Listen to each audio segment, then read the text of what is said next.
5ই August গণভবনে ঢুকে আমি প্রথমেই পুকুর পাড়ে গিয়েছিলাম। কেউ পুকুরে বসে আছে, কেউ কাঁদছে, কেউ গোসল করছে, আবার কেউ মাছ ধরছে। সবার মাঝে মুক্তির আনন্দ। এর মধ্যে মধ্যবয়সী এক ভদ্রলোক আমার পাশে এসে বসেন। যে গ্রুপটা সর্বপ্রথম গণভবনে ঢুকে তাদের মধ্যে তিনিও একজন। লোকটা নানা গল্প করতে করতে বিষণ্ণ হয়ে যায়। একটা পর্যায়ে বলে, জানেন ভাই, এই মহিলা দুপুরের খাবার প্রস্তুতি নিচ্ছিল।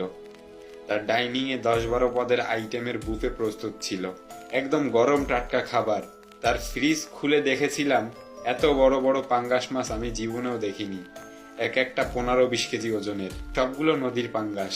অন্তত 10-12টা আস্ত ইলিশ দেখেছি, প্রত্যেকটা 1.5 কেজির কম নয়। গরিব দেশে থেকে এই মহিলা রানীর মতন বসবাস করছিল, অথচ এই মহিলা আমাদেরকে পেঁয়াজ ছাড়া, তেল ছাড়া রান্না করতে বলতো। আমাদের বাচ্চাদের কাঁঠালের বার্গার খাওয়ানোর কথা বলতো, ভাতের বদলে আলু খেতে বলতো। আমার বাচ্চা অনেকদিন ইলিশ মাছ খায় না।